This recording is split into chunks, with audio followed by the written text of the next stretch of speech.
Silahkan duduk Bapak Ibu, saudaraku yang dikasihi oleh Tuhan. Shalom. Ya, selamat tahun baru buat kita semuanya. Ya, senang sekali di hari yang sangat fresh ini, di tahun yang baru ini, kita boleh bersama-sama beribadah di tempat ini. Ya, salam buat semuanya, selamat tahun baru kami. Ya, ada banyak yang sudah sampaikan selamat tahun baru melalui WA. Ya, mungkin tidak bisa semuanya dijawab segera. Ya, Bapak Ibu, saya sampaikan selamat tahun baru. Ya, Bapak Ibu saudaraku yang dikasihi oleh Tuhan, setiap kali tahun baru selalu ada harapan yang baru. Ya, selalu disampaikan harapan yang baru. Ya, banyak juga orang-orang mengevaluasi, ya, bukan hanya anak Tuhan, bahkan semua orang mengevaluasi hidupnya, mengevaluasi tujuan-tujuan hidupnya, apa yang sudah dicapai dan apa yang harus dilakukan supaya dia bisa mencapai apa yang diinginkan. Dan mari Bapak Ibu, pagi hari ini saya rindu kita bukan hanya sekedar mengevaluasi diri kita terhadap apa yang sudah kita capai dengan hal-hal yang bersifat keinginan-keinginan kita, bersifat materi, bersifat hal-hal yang bersifat duniawi. Ya, bukan maksudnya duniawi berarti tidak rohani, saudaraku. Enggak, Allah rindu kita juga menjadi orang-orang yang diberkati oleh Tuhan, menjadi sukses. Tetapi maksud saya adalah kita lebih daripada orang-orang dunia itu, kita mengevaluasi diri kita, bukan hanya sekedar itu, tetapi terhadap rencana-rencana Tuhan atas hidup kita. Bukan hanya sekedar apa yang sudah kita dapat, apa yang sudah kita capai, ya, tetapi apa yang kita sudah kerjakan sesuai dengan rencana Allah, tujuan-tujuan Allah dalam hidup kita. Ya, Bapak Ibu, ayat di dalam Perjanjian Lama yang sering dibagikan untuk kita boleh mengevaluasi diri kita adalah Mazmur 90 ayat 9 sampai 12. Saya akan bacakan untuk kita semua. Mazmur 90 ayat 9 sampai 12. Sungguh segala hari kami berlalu karena gemas-Mu. Kami menghabiskan tahun-tahun kami seperti keluh. Masa hidup kami 70 tahun, dan jika kami kuat 80 tahun, dan kebanggaannya adalah kesukaran dan penderitaan. Sebab berlalunya buru-buru, dan kami melayang lenyap. Siapakah yang mengenal kekuatan murka-Mu dan takut kepada gemas-Mu? Ajarlah kami menghitung hari-hari kami sedemikian hingga kami beroleh hati yang bijaksana. Bapak Ibu, pemazmur mengatakan bahwa katanya hidup kita ini 70 tahun, kalau kuat 80 tahun, dan anehnya adalah kebanggaannya adalah penderitaan dan kesukaran. Memang saya harus katakan, ya, bagi anak Tuhan, dunia ini bukan tempat kita yang sempurna. Bukan tempat kita yang sempurna, karena tempat kita yang sempurna ada di sorga. Amin. Kita warga kerajaan sorga, pasti kita tidak nyaman di bumi ini. Sebagai warga kerajaan sorga. Ya, saya kalau pergi ke luar negeri, saudaraku, wah, pertama-tama belum pergi itu excited sekali. Tapi setelah di sana pengennya balik. Iya. Waktu berangkatnya, wah, pikiran nanti makannya yang inilah, yang ini, yang itu, yang ini gitu. Sampai di sana pengennya makannya pecel. Iya. Pengennya makan Indomie. Dan yang uniknya, ya, karena sudah pengalaman, jadi waktu sebelum berangkat sudah siapkan Indomie. Sehingga di sana, ya, makannya balik ke Indomie. Ya. Kenapa? tempatnya bukan di sana. Tempat yang nyaman itu adalah di Indonesia, saudaraku. Berbahagialah bangsa Indonesia ya. Kenapa? Kita lahir di sini, kita ditetapkan di sini, pasti senangnya di sini. Banyak orang katanya pergi ke hotel nggak bisa tidur, tapi kalau ke rumahnya bisa tidur ya. Kenapa? Nah itu tempatnya di situ. Nah begitu juga dengan kita sudah ditempatkan di sorga yang mulia itu, pasti di sini nggak nyaman. Tetapi saudaraku yang menarik adalah, ya Bapak Ibu dikatakan, karena demikian yang kita alami adalah banyak penderitaan dan kesukaran, ya makanya penting sekali kita menghitung hari-hari kita. Kita penting hidup secara bijaksana. Mengatur hidup ini. Tidak membiarkan hidup itu begitu rupa berlalu begitu saja. Tetapi kita terus hidup begitu bijaksana. Ya, kalau Pak Kris bilangin jangan bijak sini katanya ya kemarin. Saya juga. Ya kita harus bijaksana saudaraku. Ya, mungkin harus kalau versinya Pak Kris bijaksana dan bijak sini ya. Iya. Nah, saudaraku kita harus bijaksana, kita harus atur hidup kita. Ada sesuatu yang kita kerjakan. Kita mengatur kehidupan kita supaya kita bisa melalui kehidupan ini. Tentu bukan maksudnya pemazmur akan selalu kita menderita, enggak. Karena kita hidup bijaksana, maka kita tidak akan terpengaruh dengan penderitaan dan permasalahan itu. Itu maksudnya saudaraku.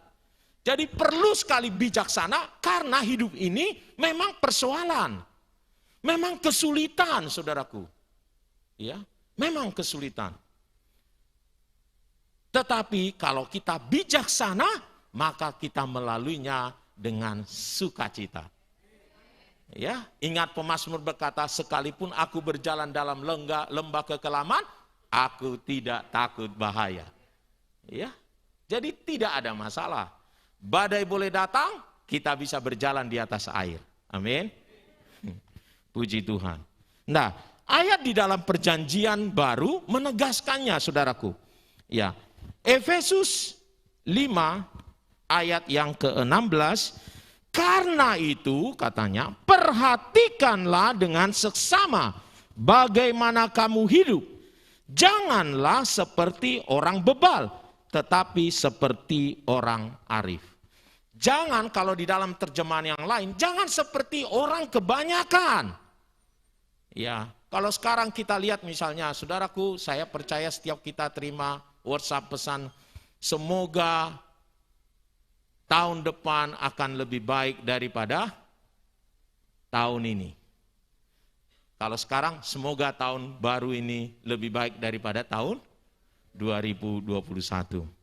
Tetapi jujur saudaraku, kalau mau dicek, apa yang dimaksudkannya adalah ya bagi bersifat materi. Benar tidak? Bersifat kesukaan kita, keinginan kita saja. Dan tidak banyak yang memberikan apa yang harus dikerjakan supaya kita bisa mendapatkan apa yang kita inginkan itu. Semua hanya harapan, doa. Tetapi saya mau katakan yang Allah mau adalah, saudaraku perhatikan, Tuhan juga katanya tahu bahwa kita memerlukan semuanya itu. Tetapi bagian kita adalah carilah kerajaan Allah, ya, cari dahulu kerajaan Allah, maka semuanya akan ditambahkan. Jadi tadi keinginan hati kita itu ternyata adalah dampak, ya, ikutan dari kalau kita mencari kerajaan Allah. Ya, jadi saya mau katakan, harusnya adalah pesan yang kita buat juga pada orang adalah, semoga engkau ada di dalam rencana-rencana Tuhan, engkau mengerjakan pekerjaan Tuhan, engkau ada dalam tujuan-tujuan Tuhan, engkau memasukkan dirimu kepada tujuan-tujuan Allah, maka semua harapanmu akan ditambahkannya kepadamu. Amin. Iya. Nah, oleh karenanya, mari saudaraku, saya rindu kita ingin melihat tujuan-tujuan Allah dalam hidup kita. Nah, ada 2 ayat yang sangat penting dan perlu kita pahami bahwa apa yang Tuhan mau dalam hidup kita. Ayat yang pertama adalah penegasan dari Yesus mengenai kasihilah Tuhan Allahmu dengan segenap hatimu, dengan segenap kekuatanmu, dan hukum yang kedua katanya adalah kasihilah sesamamu manusia seperti dirimu sendiri. Lalu dia katakan itu, pada hukum inilah terdapat seluruh hukum Taurat. Jadi kalau kita dengan 2 ini saja, kita sudah melakukan perintah Tuhan. Kita sudah melakukan kehendak Allah. Perhatikan ini saudaraku. 2 hal ini. Lalu saudaraku, Yesus memberikan perintah juga di dalam perjanjian baru. Yaitu apa? Amanat agung.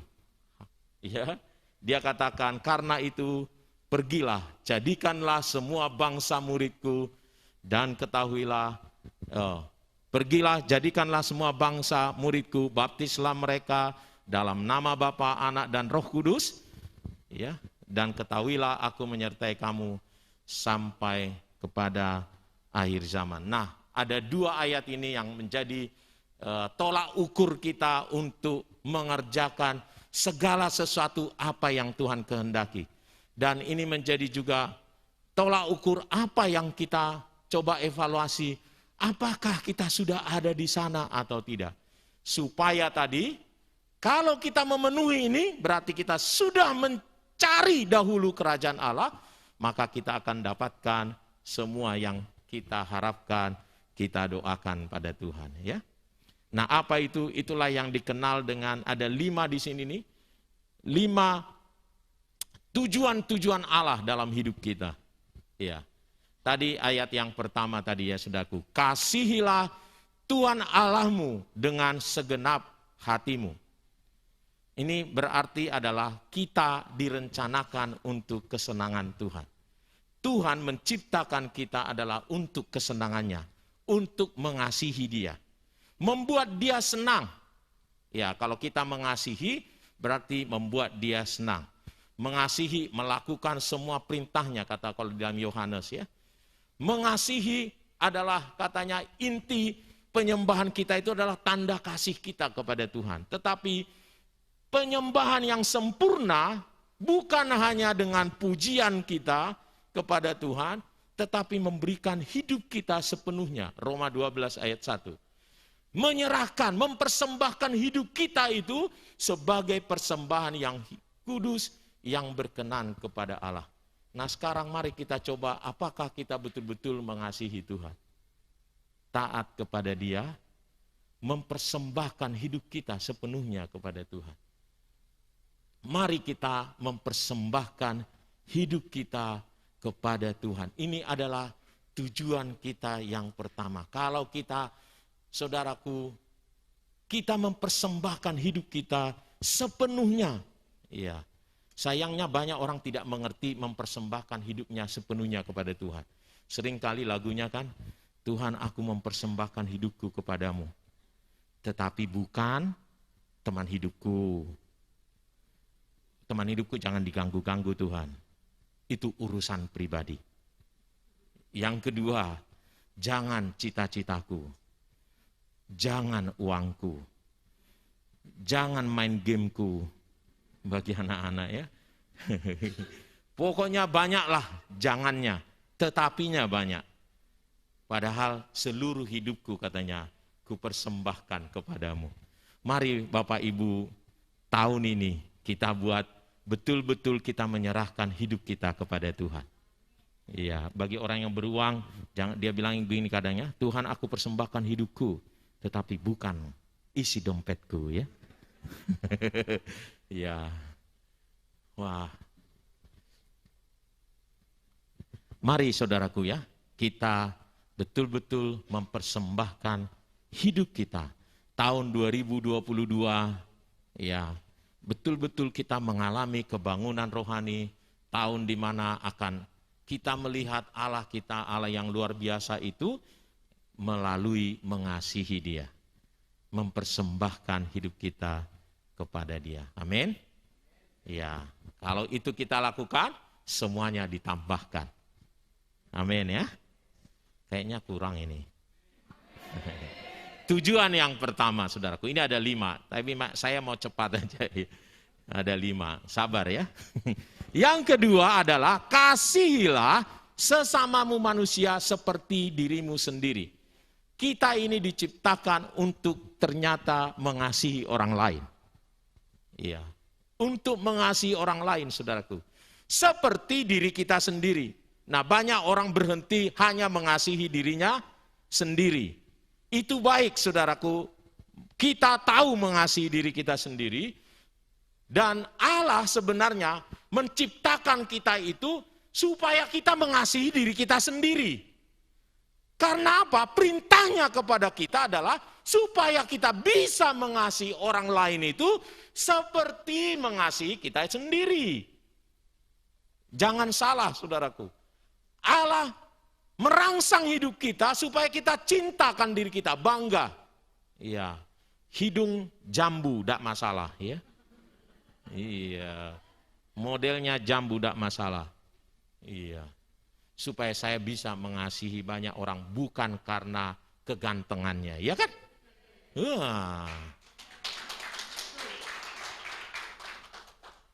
Kita diciptakan Tuhan sedemikian rupa supaya kita bisa mengasihi orang lain. Firman Tuhan berkata, ya, Tuhan katanya menciptakan kita, ya, untuk tujuan mengerjakan pekerjaan yang baik yang dipersiapkan Allah sebelumnya. Nah, apa itu? Untuk melayani orang-orang di sekitar kita, saudaraku. Makanya mengasihi orang lain itu adalah perintah katanya yang kedua yang sangat luar biasa. Dan kalau kita lakukan nomor 1, nomor 2, kita sudah melakukan semua hukum Taurat itu. Semua hukum Taurat, saudaraku, semua yang ada di dalam perjanjian lama, kita sudah kerjakan. Mari kita melayani, memperhatikan orang-orang di sekitar kita. Tuhan sudah menumbuhkan di dalam diri kita bagaimana kita mencintai diri kita. Kita sekarang tugasnya adalah bagaimana kita mencintai orang lain seperti kita mencintai diri kita sendiri. Ya. Senang kalau makanya Yesus mengajarkan begini. Apa yang kau kehendaki diperbuat orang kepadamu, berbuatlah demikian. Iya, sederhana sekali. Apa yang Tuhan, apa yang kau inginkan? Engkau ingin diperhatikan, memperhatikanlah. Engkau ingin mendapatkan kalau bisa dapat kue gitu, bawalah kue. Buatlah orang senang, saudaraku. Percayalah, saudaraku, engkau akan melihat mukjizat Tuhan. Iya, karena kita sedang mencari kerajaannya. Semuanya ditambahkan. Jadi poin saya yang kedua, tujuan Allah adalah jangan lagi kita hanya memperhatikan kepentingan kita sendiri, tetapi kepentingan orang lain. Amin. Mulai sekarang mari kita lebih memperhatikan orang lain. Memperhatikan orang lain berarti juga menyampaikan kata-kata yang membangun. Jangan menghakimi, ya. Dia mah jelek ya, gitu, jangan ya. Iya, dia mah gini gitu, jangan. Dia mah pelit gitu. Ganti aja kata-katanya ya. Yang membangun, yang membawa dia malah melakukan pekerjaan Tuhan yang dahsyat. Itu yang kita mau evaluasi supaya tahun 2022 semua harapan kita terwujud. Amin. Ya, mari kita tadi masuk kepada tujuan Allah yang kedua adalah untuk melayani. Nah, itu tadi adalah perintah Tuhan di perjanjian lama. Tadi adalah hukum Taurat. Nah, sekarang di perjanjian baru, Yesus sebelum berangkat ke surga memberikan perintah, yaitu pergilah, jadikanlah semua bangsa muridku. Nah, ini adalah tujuan Allah yang ketiga, yaitu kita diciptakan untuk sebuah misi. Supaya kita pergi memberitakan kabar baik pada orang-orang di sekitar kita. Supaya kita menjelaskan kabar baik. Kita bisa menceritakan apa yang kita alami bersama Tuhan.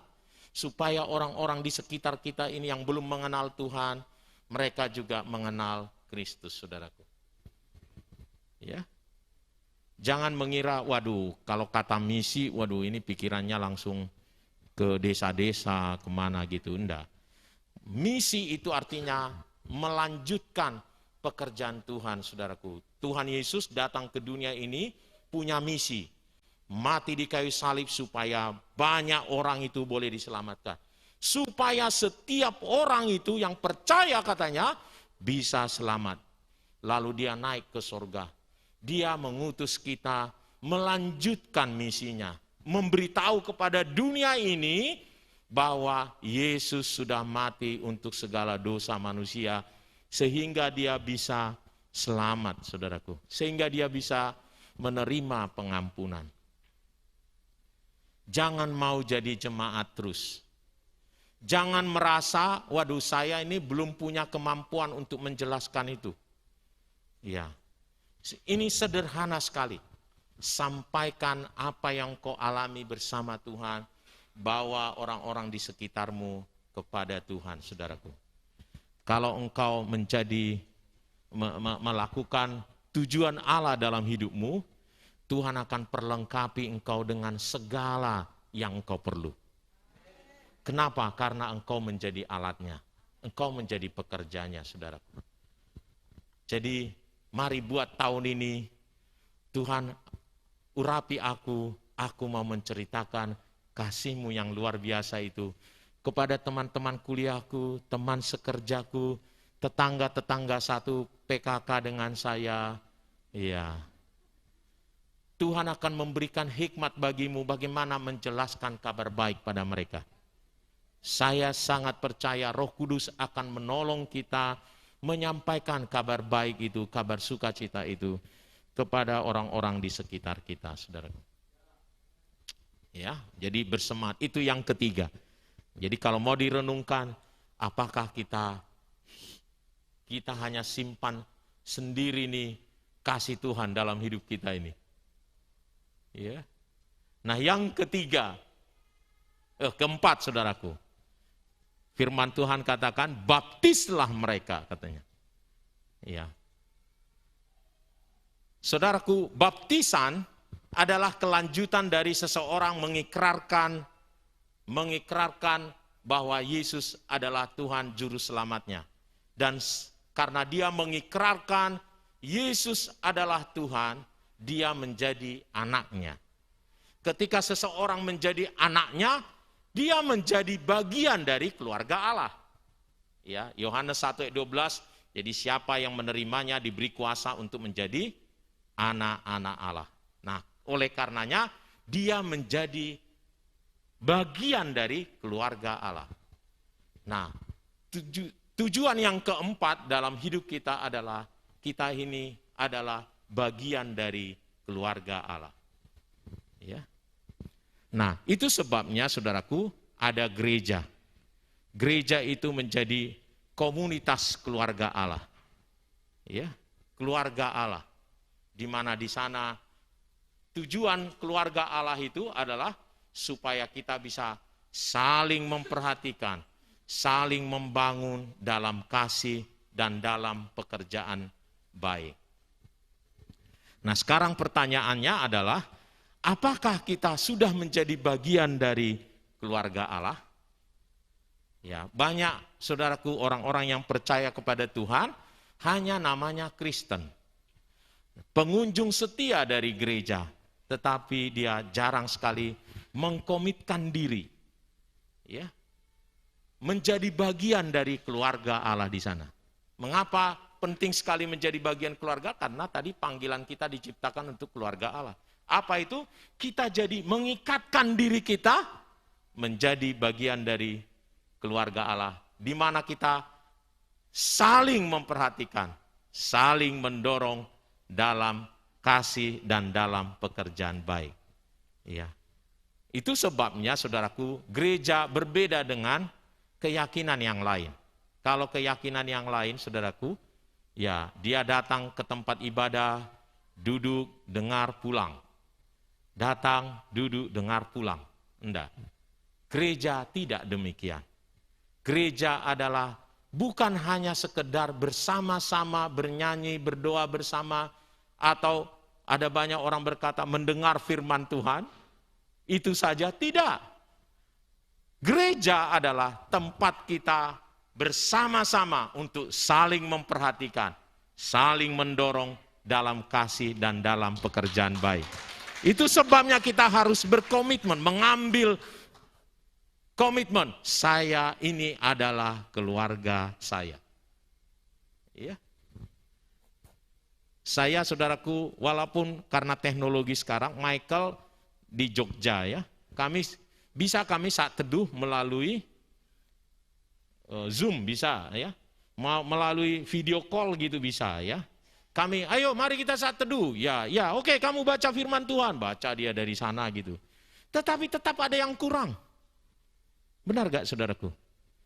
Pengennya adalah kita bersentuhan, bisa sama gitu. Nah ayo, walaupun kita bilang, ayo kami makan ini sekarang. Iya kamu makan apa di sana, ayo gitu. Tetap ada yang kurang saudaraku. Gak bisa, benar gak? Nah, tetaplah kita harus kunjungi, bila perlu sampai kita jemput dia.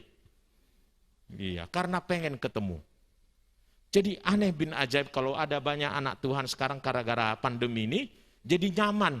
Ya, bergereja cukup di tempat tidur. Leya-leya gitu ya. Aneh itu. Jangan saudaraku. Itu bukan gereja yang sempurna. Nah, kalau karena situasi apa boleh buat ya? Kalau karena sakit. Karena gereja adalah untuk kita memperhatikan yang lain.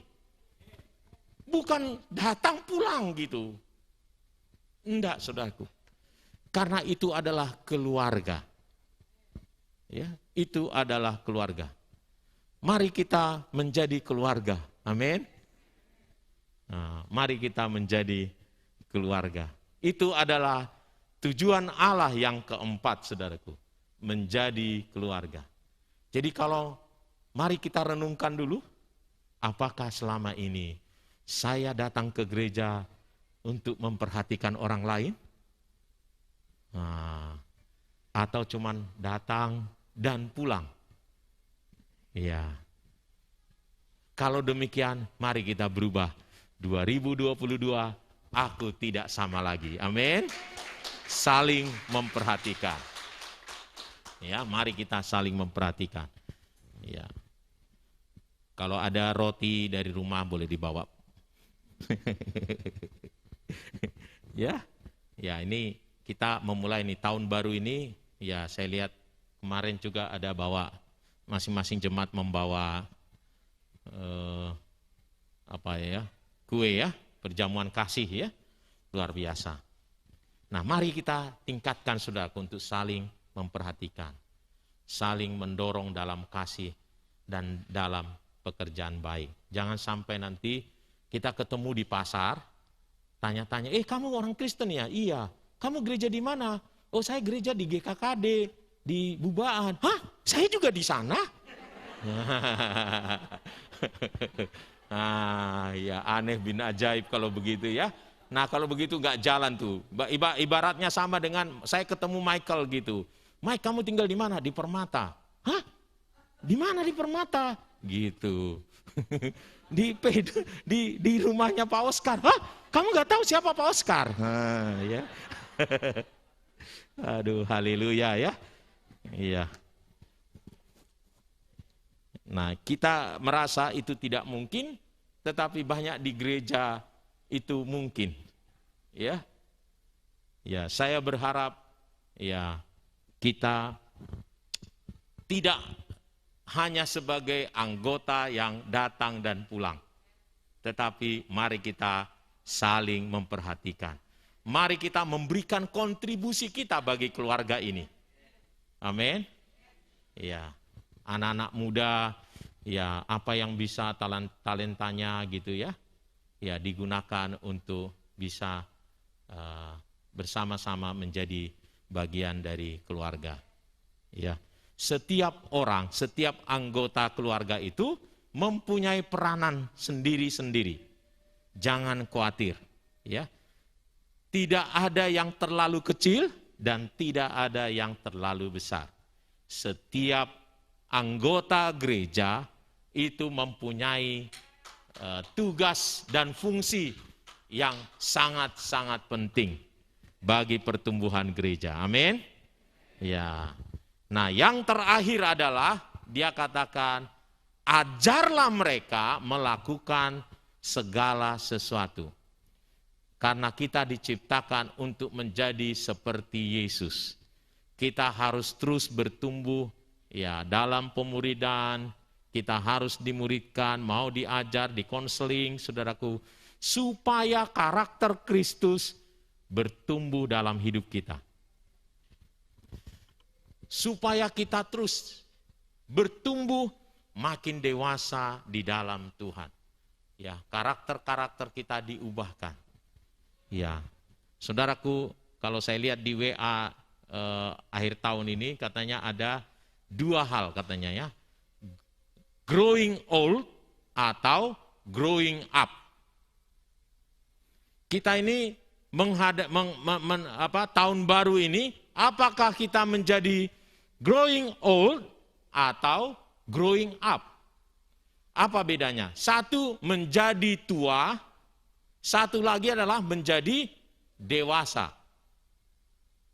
Menjadi tua ini adalah ya otomatis karena usia ya, menjadi tua. Tetapi sebenarnya orang nggak terlalu mau jadi orang menjadi tua. Kenapa, saudaraku? Menjadi tua ini adalah ya kita nggak melakukan apa-apa dan ya ini kelemahan nih. Ya kalau udah menjadi tua makin lupa, makin mudah marah, makin ya isinya adalah membanggakan apa yang lalu. Dulu gitu-gitu ya. Ya. Nah, itu namanya sudah growing old. Ya, tetapi kalau orang dewasa ya, dia lebih bertahan, dia bisa kalau orang dewasa ya bisa memaknai hidup ini lebih wise gitu ya. Dia selalu berharap masa depan masih ada. Dia akan menjadi lebih baik lagi. Kalau growing old, dia akan makin tua gitu.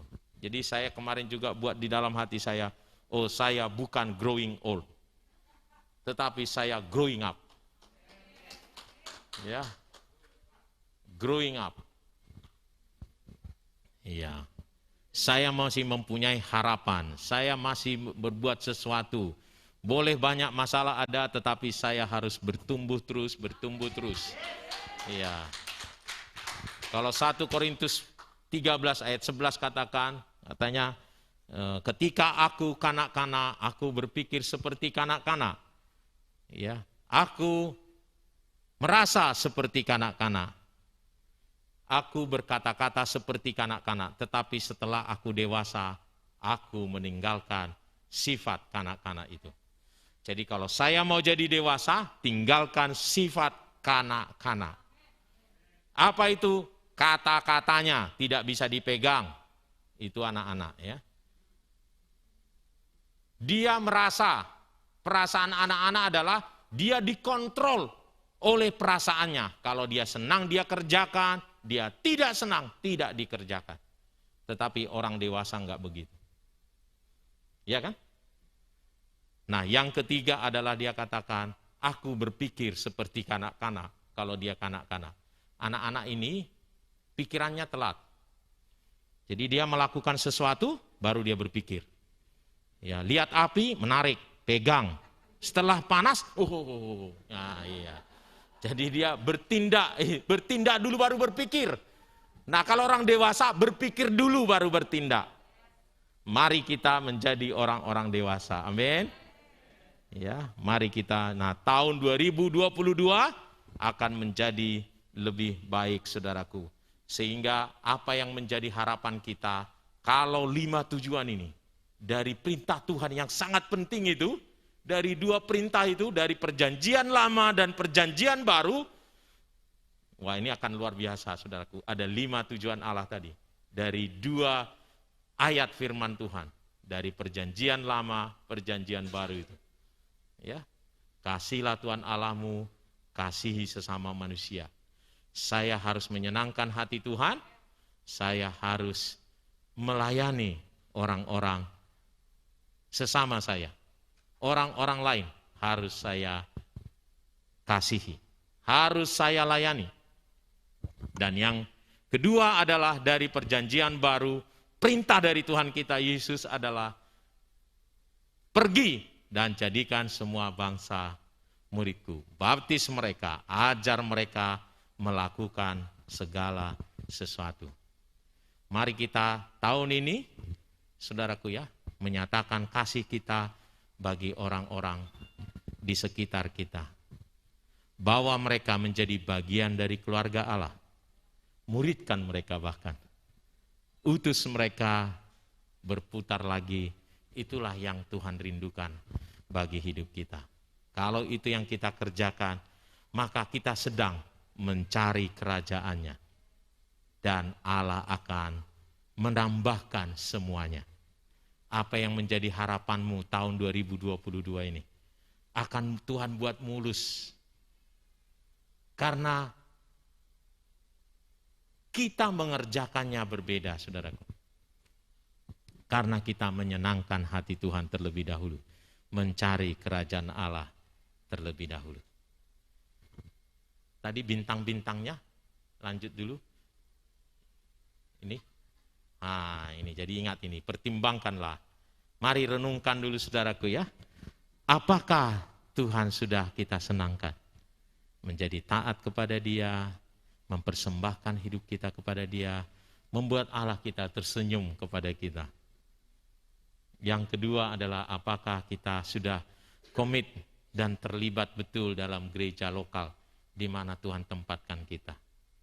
Jangan mau hanya jadi pendatang, tetapi engkau menjadi bagian dari keluarga Allah. Yang ketiga adalah apakah Anda makin berubah menjadi serupa dengan Yesus. Dan yang keempat, apakah Anda sudah terlibat untuk mengasihi orang lain, melayani orang-orang di sekitarmu. Ya, melayani bukan hanya di depan sini, saudaraku ya. Terjauh lebih penting melayani orang-orang dengan cara memperhatikan mereka, menanyakan kabarnya, mendoakan mereka ya, saudaraku. Dan apakah engkau sudah menjadi saksi Kristus, mengabarkan kabar baik. Biar ini menjadi renungan buat kita dan untuk memasuki kita, memantapkan hati kita untuk memasuki tahun yang baru ini, tahun 2022. Tuhan Yesus memberkati kita semua.